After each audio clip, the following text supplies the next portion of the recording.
Do you think life is simpler as time evolves? For some, it can be more complicated when facing issues about health, estate plans, probate, long-term care, and more. That's why Attorney-CPA Joe Cordell hosts ElderTalk with TuckerAllen, providing intelligent answers for those thinking about their future. Here's Attorney-CPA Joe Cordell. Welcome to another episode of ElderTalk. This week, we want to circle back to something we haven't done in a while, Jill. We haven't talked about, return to the topic of where might you retire, what are some great places to retire. We've previously talked about international retirement, even specifically as it relates to Mexico, since that seems to be the most common destination. Most popular, I think. Yeah, and practical for many people. It's accessible, it's contiguous with the United States. So a lot of people are far more comfortable being if they're going outside the United States, being somewhere where they have access to the U.S. versus countries that are more remote, maybe further in South America, which can be incredibly long flights. A lot of people don't realize to fly to Argentina, you might as well fly to, I don't know, Poland or something. Right. Meaning it's a long flight. It's a very long flight. So we have a guest today who is experienced in the topic of retiring internationally. And we wanted to bring this to your attention. We'd like to keep options in front of you. We know many of you may choose to stay in St. Louis, for example, or whatever city you're in. Some will go south, but still be in the United States. For example, many of you would consider Florida statistically if you're in the Midwest or East. And yet we know some of you have very open minds about maybe there's a place where I can have a better standard of living on my budget. And a sense of adventure. Adventure, that's a key component.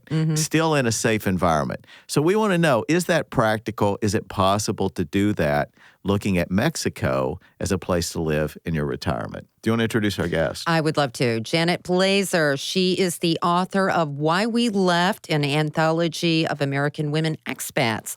So glad to have you back on the show. It's been, I guess, about years, just about a year. About a year, yeah. Right, since Thanks you were for last having on. me. Happy to be here. Well, we're glad to have you back. And we're going to cover some of the same questions we asked before because we know we have some people, of course, who didn't pick up the other broadcast, but it may be that some things have changed favorably or unfavorably.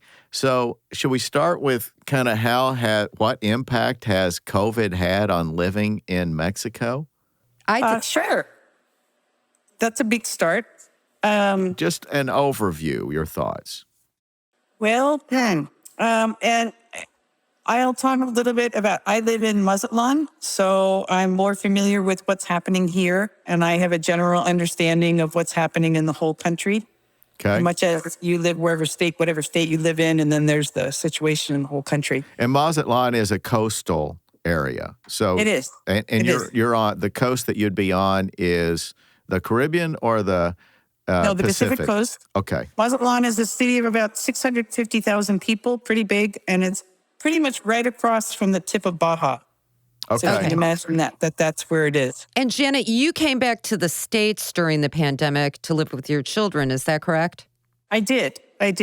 In March of 2020, as I was, like everybody, watching what was happening mostly then in Europe, remember the horrible images coming out of Italy and Spain? Right. Yeah. And in the U.S., and everywhere else, we were just beginning to realize what a pandemic was. I mean, I didn't know what a pandemic was. And so I assessed the resources, the medical resources here in a way I never had before. I looked at the number of ICU beds in the two biggest hospitals where I would have wanted to go in case of an emergency, and the number of ventilators, and the fact that I wasn't, I'm not a citizen here. I have permanent resident status, a permanent resident visa, but I'm not a resident. I mean, I'm not a citizen. You don't have dual citizenship. No. Okay. No, you can, but I haven't done that. So I looked at all those things, and I was kind of freaking out about what was happening with the pandemic, and I just thought, and my kids agreed, I thought, let me just go up there and stay with them for a couple months, I thought I'll visit the grandkids, I'll have 3 or 4 months, and then the pandemic will be over, and I'll come back home, right? Well, some of us naively thought that too. We did. I know. So So I did that. I drove I kind of closed up my apartment and packed up my cats and a couple suitcases, some clothes and some gifts. And I drove to Colorado. And how long were you here in the U.S.? I was there almost exactly a year, March 2020 till March 2021. What was that like coming back? I mean, adjusting to life back in the States? It was a major culture shock in so many ways. Give our audience, though, a little bit of background. You had been in Mexico how long? I lived here, 15 years minus the 1 year, up in the States. So 15 years. And prior to last year, I would visit my kids and grandkids in the States maybe 2 or 3 weeks a year. So for me to go and stay a year in the U.S. was kind of unprecedented. And I hadn't realized how difficult it was going to be. Describe that. Tell me what you mean by that. Well, we could start with the weather. Yeah. Yeah. Oh, I well, bet. you were in Denver. Yeah, that sure. is. I was freezing everywhere. I was freezing, and I didn't know what to wear. And then it was summer. Summer was not cold, but I didn't have the proper clothes. I had to buy clothes and shoes, things like that. And how much everything cost. I wouldn't have been able to stay up there in the States if my kids hadn't helped with my expenses. I ended up, I stayed in Colorado with my daughter and her family for about 6 weeks. And then when I realized that the pandemic was not going to be over quickly, I went and stayed near one of my sons in Portland, Oregon. And he and his wife helped me find a small apartment.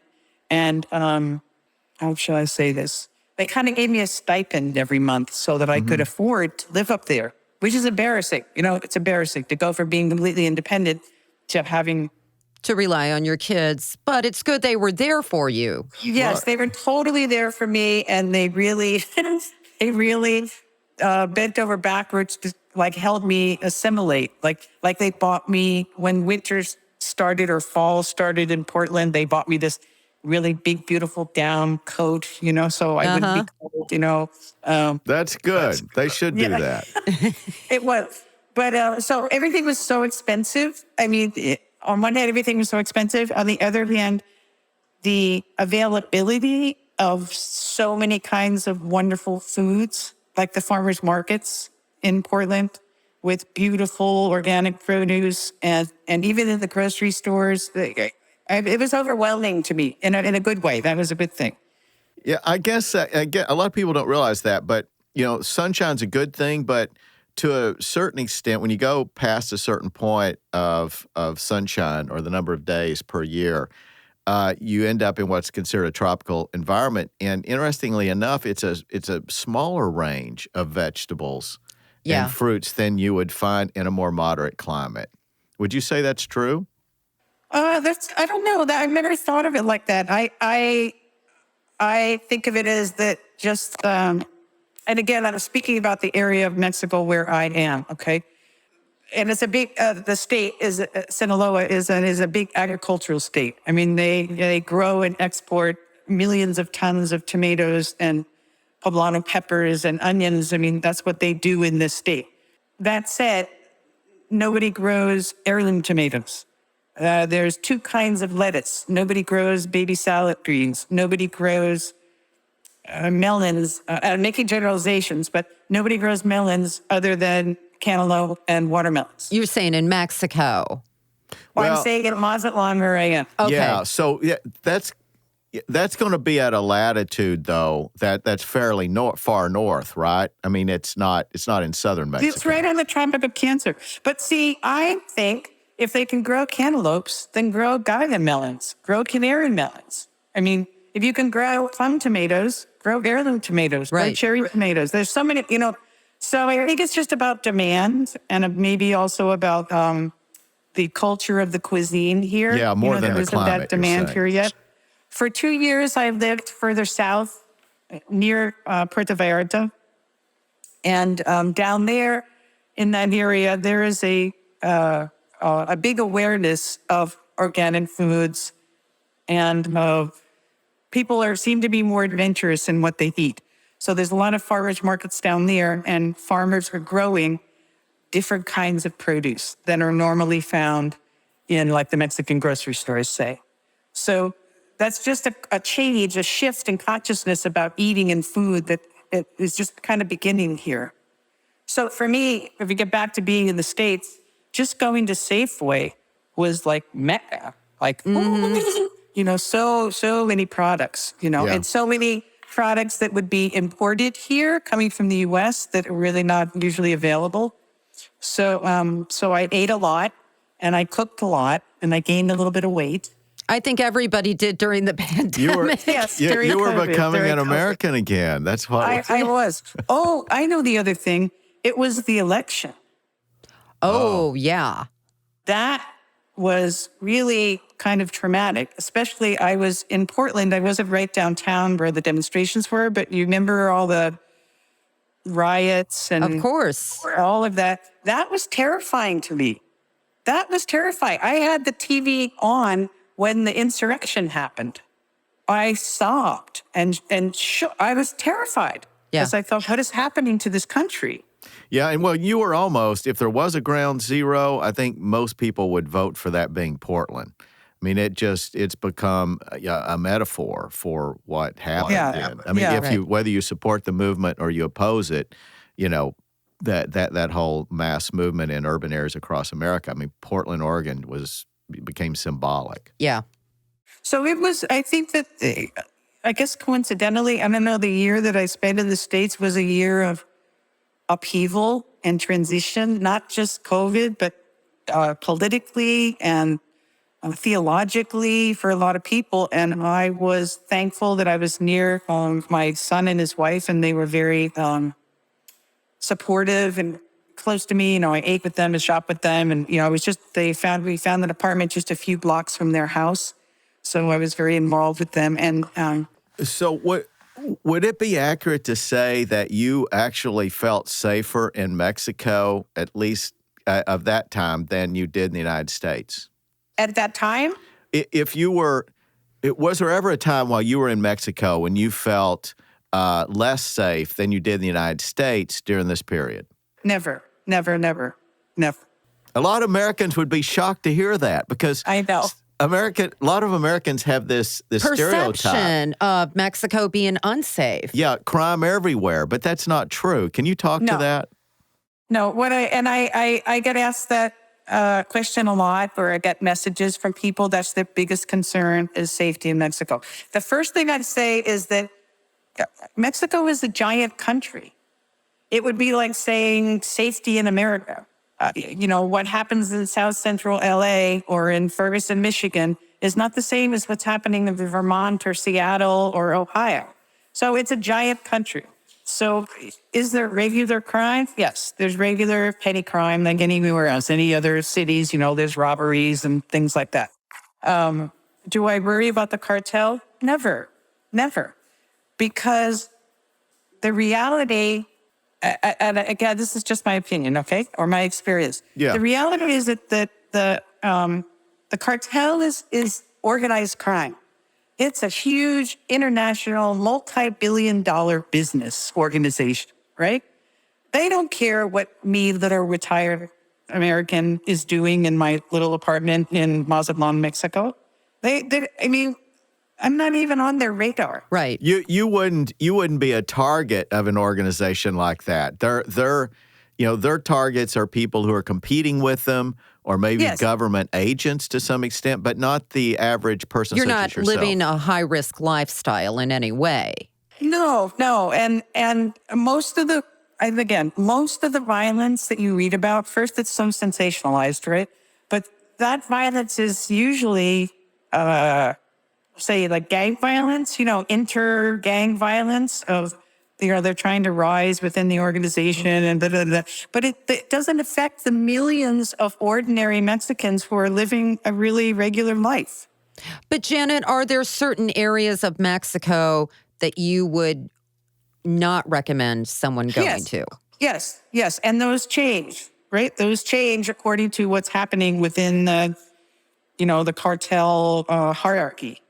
But can you tell us, though, some areas, though, that you know, in addition to your own, where it is pretty stable, it's consistently safe over time? What I would say to people who are considering moving to or snowbirding to or retiring to Mexico is stay in the I kind of hate to say this, but stay in the tourist towns, because the towns that are the cities that are surviving with tourism, I mean, they're safe. That makes By and sense. large, they're safe.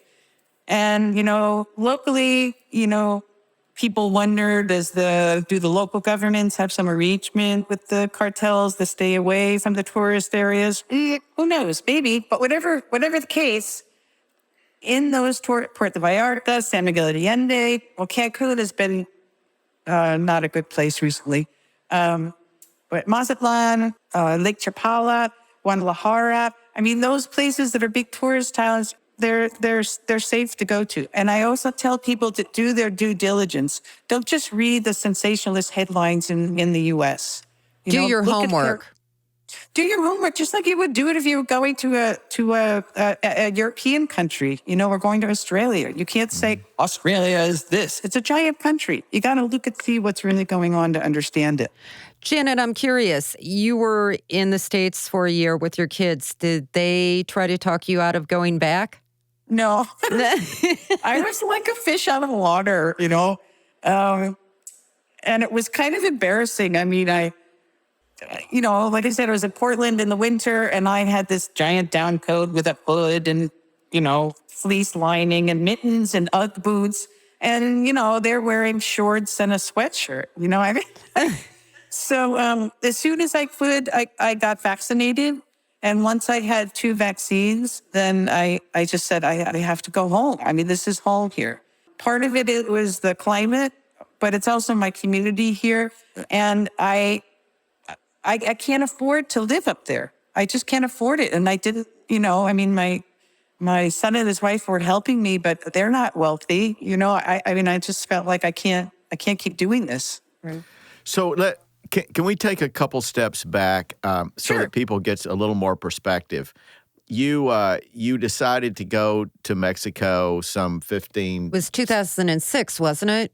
Yeah, I was 50. Yeah, you were 50 years old. That's a young age to go. And so set that up quickly so that people get a little bit of background of how you made this decision. Okay, I was a journalist, and I worked for a daily paper. And when the internet happened, positions got cut, and I was looking at what am I going to do as my hours were being cut. And I came on a random vacation to Mexico. And at that point in 2006, here in Mazatlán, there were thousands of U.S. and Canadian tourists coming on cruise ships, coming on vacations. And there was no information in English. There was one really, shall we say, not unprofessional English kind of printed paper, a monthly thing, but it wasn't very good. And I had this idea that I saw the opportunity that I could publish like a monthly magazine in English and start my own business. And I had not thought of moving to Mexico. I was just trying to think. I was trying to think of what I could do with my career, and I was 50 and sending out resumes and getting no answers, and thinking I needed to move away from the coast in California where it would be cheaper, but I didn't really want to do that. And I was really I didn't know what to do. And I knew I had to think outside the box, but I didn't know what that meant. So I am in Mexico on this random vacation, and boing, I had this idea that I could start this business. So I went back home, and then about 6 months later, I took a month's leave of absence, and I went back to Mazatlán, and I researched, could a foreigner own a business, and what did that entail?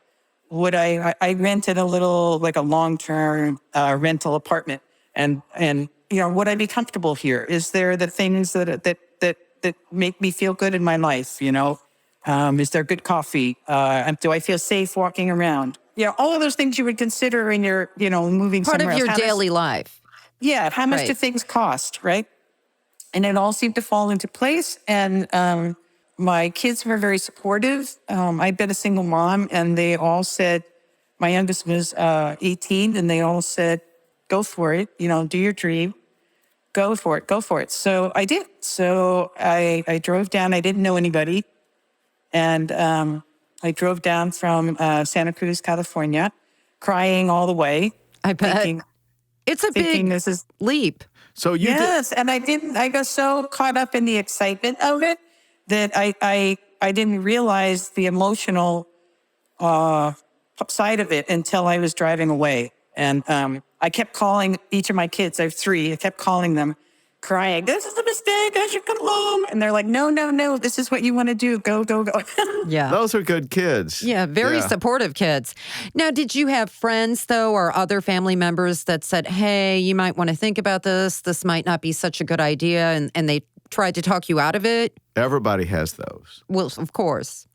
And I had, at that point, I had a very small 401k, which I cashed out.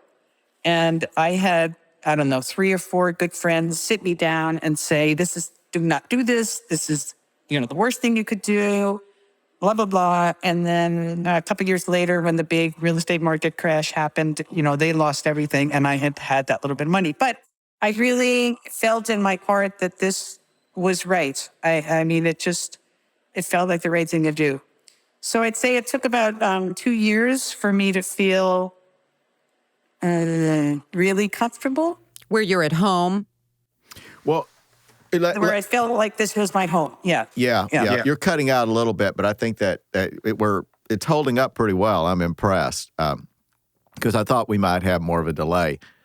People always think you have to speak Spanish, and I didn't. I had taken some classes before I left, just again randomly because of where I lived in California. There were so many Mexican Americans, but I learned kind of on my feet. I learned because I started the business and I had to learn to speak.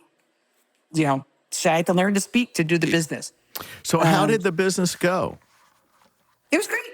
Right away, it was successful because businesses that wanted to reach foreign clients, foreign customers, they knew they had to do it in a different way than how they would reach Mexican nationals, we call them, right? Nationals.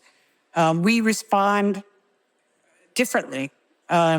So they knew right away that this is run by a foreigner, and I had experience, and the magazine we made looked completely different, and the content was completely different than the local magazines. What was it called? It was just called M, with an exclamation point, M. Okay. And is it still is your business still in operation? No. After 10 years, once I realized I could get Social Security, I was like, why am I doing this? Yeah. Didn't you have another business too that you started? It wasn't a business. I started an organic farmers market, which I ran as the manager for maybe 4 years. And I paid myself like $50 a week, just a little bit. But it's still going on. So this will be its 11th year, and seasonal from November to April. And now it's run by a board that is made up of members. And when I was in California before I moved, I was a food writer, food and music, and a daily paper. And so as part of that, I was on the board of several farmers markets, just as a community involvement. So I kind of knew how they ran and how they were organized. And because Sinaloa is such an agricultural state, I was convinced that there had to be organic growers here. The trick was finding them and having them see the value of selling directly to the people instead of growing in giant quantities and exporting to the U.S. or as well as, right, growing like that. So that's what we did.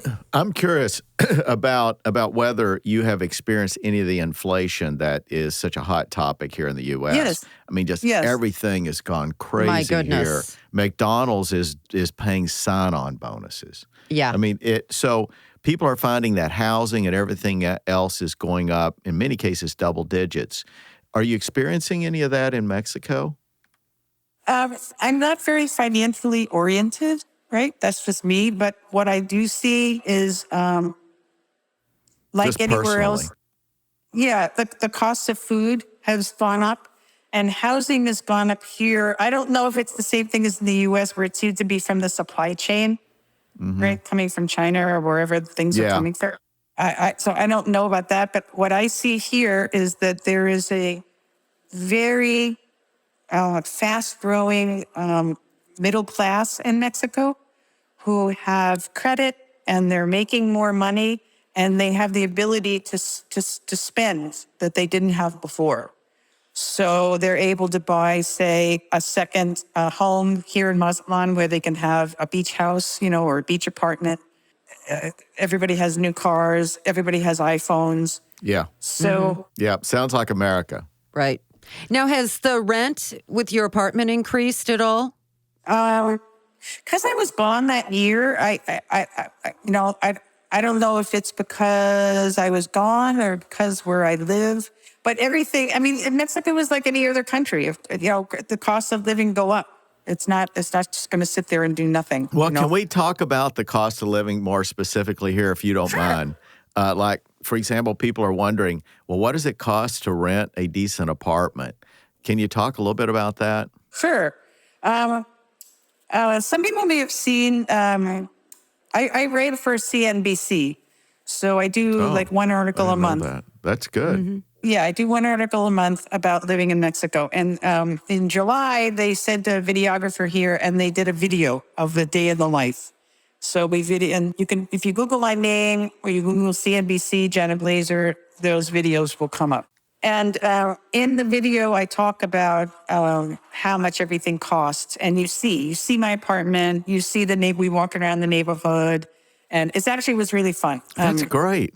I haven't seen that. I'm gonna see that today. Oh, good. I think I saw a link to your Facebook page. Did you have that on Facebook? Yeah, I put it up periodically. Okay. Sometimes it's harder for me to toot my own horn, but I feel like it's not really about me. It's about inspiring people is how I feel, is that if I can inspire people. Okay, so the apartment I have now, which you can see on that video on YouTube, is $420 a month. It's about half a block from the beach. You couldn't get that here. A half a mile from the beach? Half a block, 124 steps. Oh, my goodness. Okay, from the front door to the sea end, 124 steps, half a block. $420, it's I think it's about 1,100 square feet. I'm not sure. 2 big bedrooms, a bath and a half, 10-foot ceilings, a kitchen, a maid's room. Let's see, so $420 a month. $420 a month. That's unheard of. And it's like being on the beach if you're that close. Well, yeah. And this would be in what would be considered, I would think, a more expensive area at Mazatlán, right? I mean, Well, Because it's touristy, isn't it? it is a tourist area. Where I live, the neighborhood where I live is on the edge of Centro Histórico, the historic section. You can pay more and you can pay less, just like anywhere else, right? So I could go, let's say 5 blocks away, where there's beautiful, brand new 20-story condo tower. And I could rent a 2-bedroom condo with granite counters and brand new appliances and an infinity pool on All the the roof. bells and whistles. Right. That's right across the street from the ocean. And that would cost $1,000 a month or $1,500 that is amazing a month. to me. I know. Is that still cheap? Yes. Yes, it's cheap. And I'm also thinking, though, if it's bringing in $1,000 a month rent, it suggests to me, usually there's a correlation between that and purchase price. It tells me that they don't cost that much to buy. Again, because I don't own anything and I'm not a realtor, but I would say those condos go from $180,000 to maybe $350,000 Okay. And that's how close to the coast, to the water? across the street. Yeah, I'm saying those numbers, but you can pay more, right? Yeah, You can get bigger, you can get fancier. It's just a range. If you want to spend $1 million, you can spend $1 million. Right. Exactly. So I'm a single person. I live pretty simply on my Social Security, and that's really what I know. How much would you say you spend on food a week? Food a week. Um, I mean, I'm sure it varies, but on average, $30, $40. 30 or 40. Wow. That's dinner. Yeah, Almost. I know, Yeah. I know. Recently I saw because I'm a food writer, right? I was reading an article about a new Mexican restaurant in Washington, D.C. by this famous chef, and the article included the menus. So it was like $14 for one taco. $14. Right. I mean, they're 25 pesos here. So I mean, 25 pesos is $1.20. You know, what is a $14 taco? What is on that? Like, I don't understand. Yeah. So some of the costs in the U.S. are just so, to me, ridiculously exorbitant. I just don't get it. You know. Janet, I remember the last time you were on, you were talking about your cell phone bill and how low it was. Can you share with us again? That's a really good example. So my cell phone bill my cell phone has unlimited calls, unlimited international calls, you know, all the time. Free Facebook and WhatsApp. And I don't know how many, whatever it is, gigabytes of data or however that works, but it's enough for me to do everything I need to do. And it's about $14 a month. $14 a month. I can't even. No, when I was in the U.S., I had a U.S. phone, and it was $60 a month, 60. And the same thing with Wi-Fi. You know, I have Wi-Fi in my apartment that, again, I don't know the numbers of what it is, but it does everything I need to do, and that's the same. It's $14 a month. So I don't know why. I don't know why is everything so expensive in the U.S. Sometimes it's, you know, it's better services. Like I understand things like, you know, taxes. The taxes are higher, so you have, you know, your streets are repaired and the utilities are better, the water and all those things are better. But things like the cell phone bill, why does it cost so much more in the U.S.? I don't understand that. Making that profit, I guess. Now, Janet, yes. you talked about having a cat, and we know how expensive. Oh, 2 cats. Okay, we know how expensive it is to take our pets to the vet. But I remember reading that you have a vet that comes to your apartment. Yes. He actually he passed away from COVID. Oh, which I'm is sorry really, to hear that. really sad. Yeah. But before that, he was a mobile vet, and he came to the apartment, and it was, say, 250 pesos for a normal visit. 250 pesos is like, again, like $12 or $13. And he would do annual vaccinations or, you know, flea control or simple things. If it was a surgery or something, then he would refer you to a vet with an office. So when I was in Portland, my son and daughter-in-law, who also have 2 cats, they insisted that I get pet insurance while I was there. And that was $100 a month for each cat. And I really didn't want to do that. And they showed me how much it costs to go to the vet. Right. There, right? They said your first visit for anything is going to be easily $100. What to speak of if you need medication or anything else. So the basic costs here are really inexpensive. My water bill every month is about $4. $4. $4, yeah. My electric last month was 280 pesos, which is $14. I don't know why that number keeps coming up. And that's now in the summertime is when like I use the most electricity because I have 2 air conditioners. So this is the highest it's going to be, you know, $14. Now, your air conditioning, do you have window units or is it central? You know, we down here, there's these things called mini splits, which are not in the window. They get mounted on the wall, and there's a condenser outside. So Yeah, it sounds a little like a Dyson thing that we they're have more here. energy efficient than a window one, and they're completely silent. Yeah. I think that might resemble a trend here in the U.S. is to go to an air conditioning system similar to that, where it's not so much central as it is where you choose each room to have on at any given time. It's supposed to be greener. Yes, exactly. So for instance, at night, I could put it on in the bedroom only, right? So you're living on just Social Security, is that fair to say? Social Security, I do some writing for CNBC. Yeah. Like I said, and I get paid a little for that. And then I get royalties for my book sales. Oh, You can see the book behind me. And I mean, they're not gigantic, it's through Amazon, but it's a little bit. So let me ask you a little bit about healthcare. And I know that probably the answer to, gee, if I have something seriously wrong, I can always fly to the United States and take care of it, assuming circumstances permit. But what about the smaller things where, let's say that you whether you fall and cut yourself or you have some, serious sore throat. I mean, can you go to a place that's available where you don't wait in line and you have access to good doctors? Yeah. There's several options down here that are different than in the States. One, for the simplest things, most pharmacies have a doctor.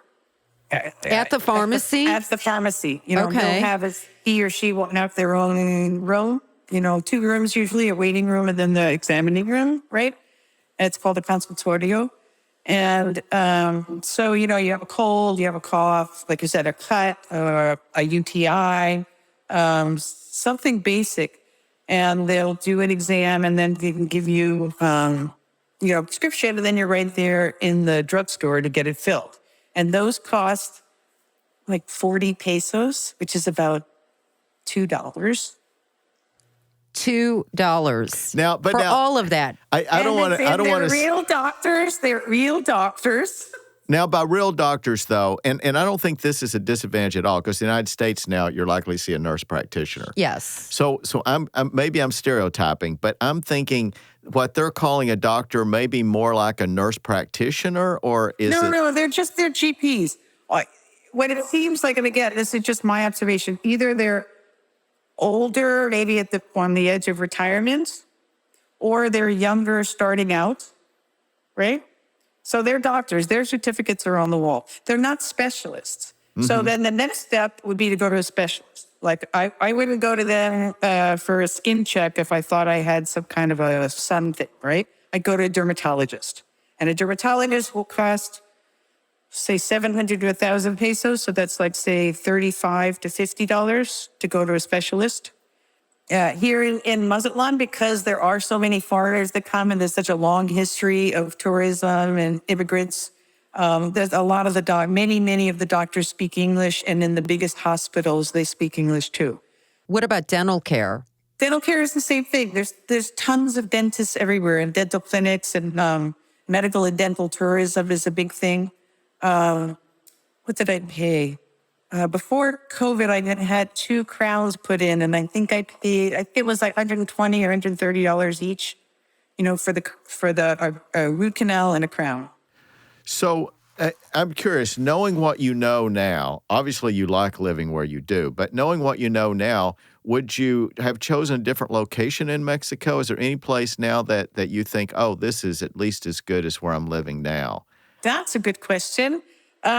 And I will say that in the year I was gone, Mazatlán has changed a lot. There is a shocking amount of development with 20, 25, 30-story towers, condo towers, being built all along the waterfront, where before it was like homes, and a huge amount of national tourism. So the city is much more crowded than it was before. It was kind of shocking for me to come back and see that. So I have thought about going somewhere else, but I love the ocean, and I surf.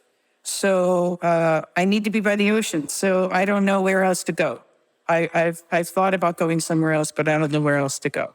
You mean within Mexico, correct? Yeah, within Mexico. Yeah. I can't afford to live in the U.S. I can't afford it. And really, to tell you the truth, there's a different, this is going to sound a little hippy-dippy, airy-fairy, but there's a different vibe in the U.S. It's very tense and very stressed. And living here, like as soon as I fly up there, as soon as I get off the plane, usually I fly to LA or Phoenix, and then I change planes to go to wherever my kids are, right? As soon as I get off the plane, I can feel it. It's like, even just getting a coffee, there's so much pressure So Yeah. go faster, faster, faster. And I don't want to live like that. I'm not used to living like that. And I can't afford to live like that up there anyway. So I imagine that maybe in 10 years or 15 years, if I'm physically unable to maintain myself down here, that maybe then I would move back up to be, near my Closer kids. to your for the- family, sure. Yeah, for the end of my life. These luxury condos that are being developed, is it mainly Americans you think that are buying those, or what percent do you think are Americans that are moving in that area? I can't speculate, but no, it's not mainly Americans. It's mainly that rising middle class of Mexicans who want to live near the ocean, or they want to, have a vacation home. That's who the big drive is for. There are some Americans, and there's a good number of Canadians come to Mazatlán. There's been many, many years of direct flights coming from Calgary and Vancouver coming here. So that but it's a small percentage. I think we as foreigners or as expats, we exaggerate in our minds how many of us there are. So on that subject, tying in with that subject, we talked briefly about language or learning Spanish. How important is it for someone, though, who's thinking about going there to make a big effort to become at least functional in the language? Well, it doesn't take that big an effort. You can all say hola and gracias and buenos dias, right? It's like moving to any foreign country or even visiting a foreign country, right? If you go to Italy, you pretty much learn right away to say grazie, right? So you can do it like that and just pick up some basic kind of polite formalities, things to say, right? Or you can learn. And I think everybody does it differently. And it's all fine. It's all fine. So you can function, though, without being able to Yes. speak Spanish. You don't have Yes. to be fluent. No, and I'm not. And I've come to the acceptance or realization I never will be. And that's okay. I'm comfortable, speaking it. I can understand. But it only goes to a certain degree, to a certain percentage.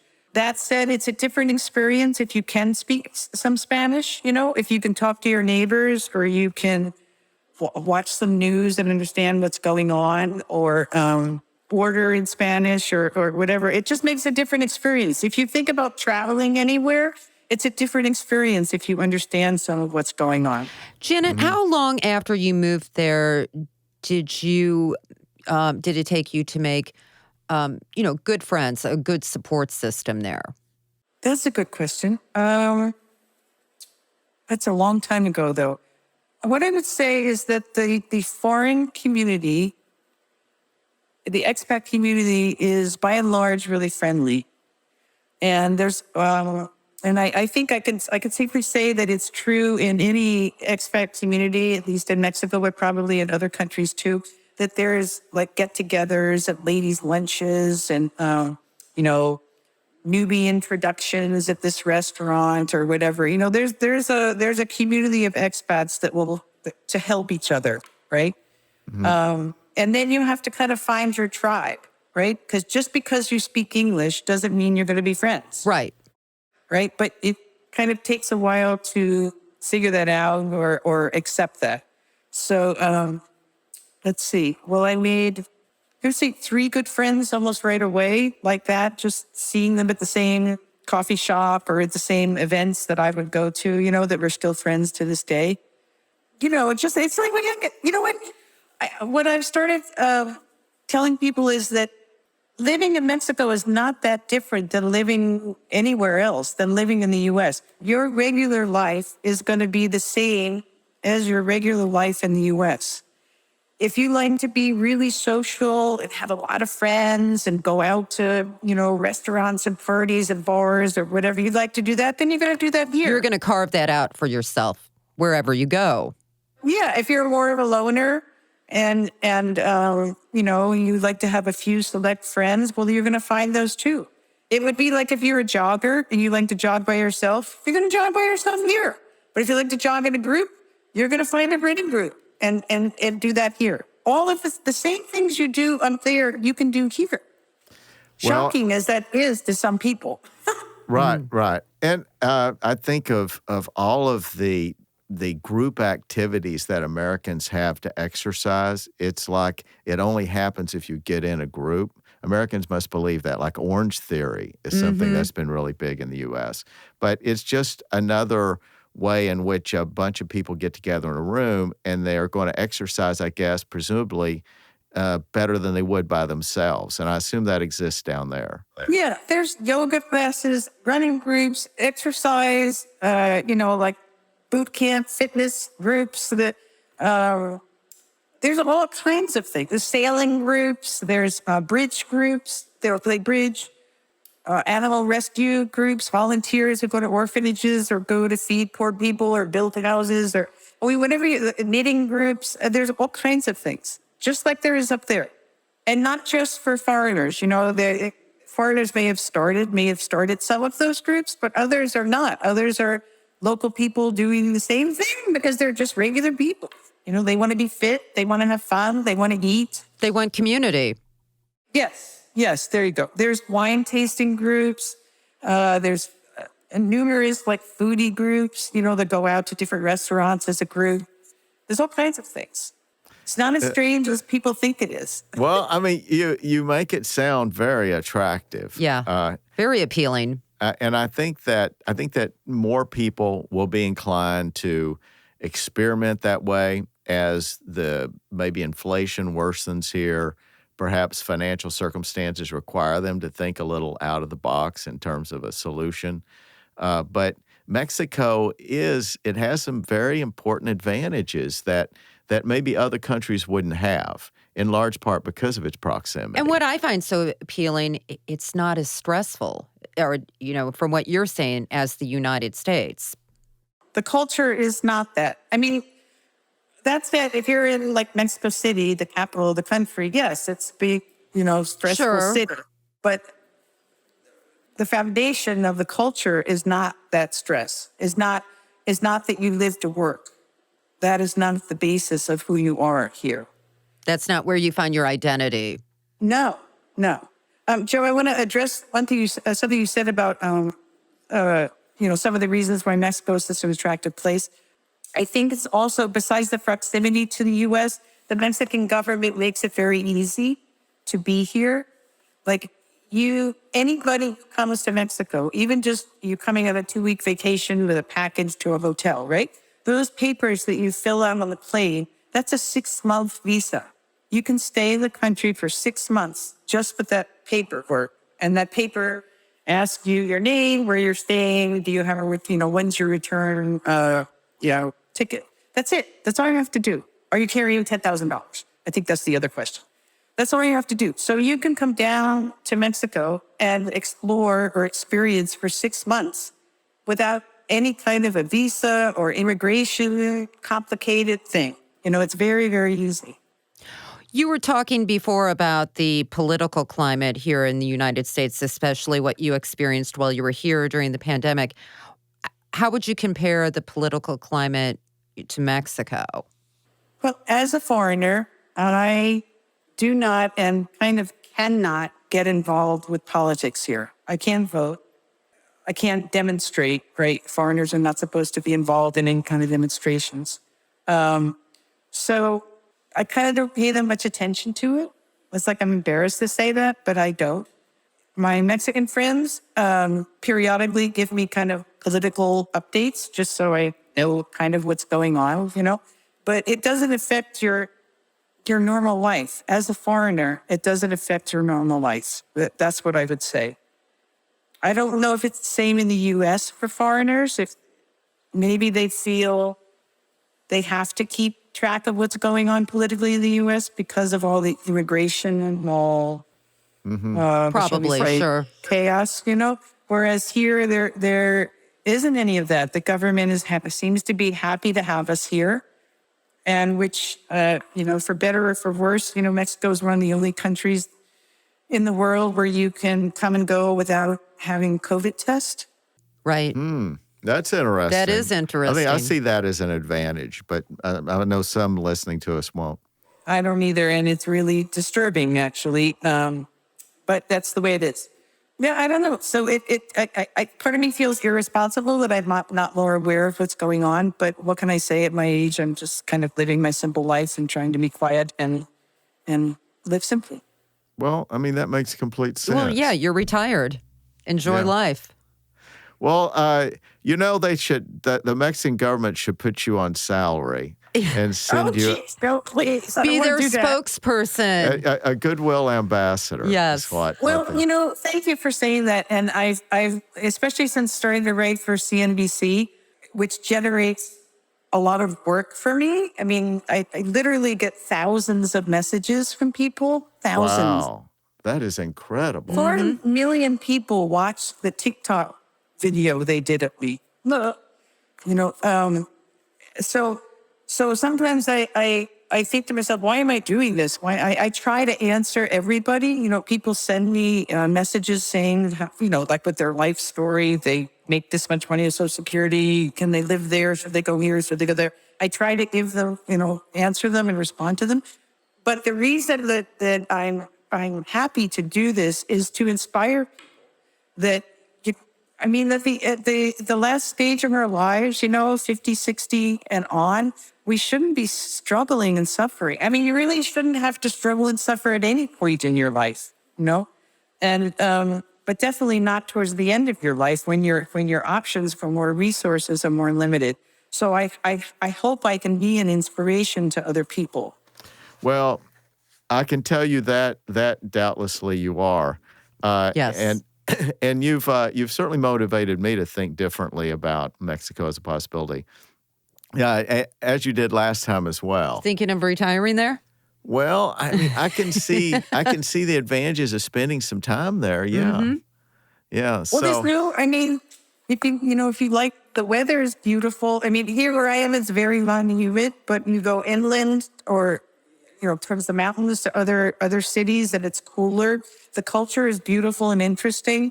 I mean, why stay in the same place? I guess some people want to do that. They want to stay in the same place where they've always been. But geez, you can come down here for 5 or 6 months and have an adventure and then go back to your home in the States. Right. Why not?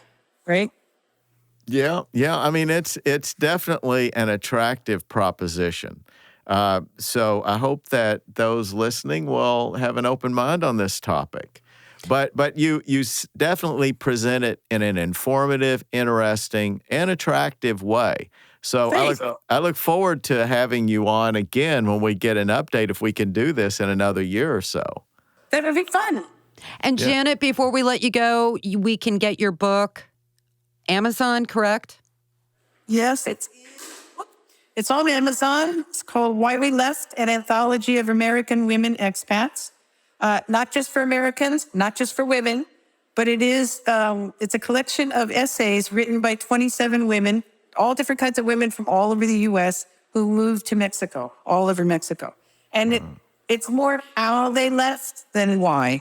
So it's got a lot of real practical information in it about how to move to Mexico, what to do with your stuff, where to go, what it's like when you first get there, all those things. Marvelous. Wonderful resource.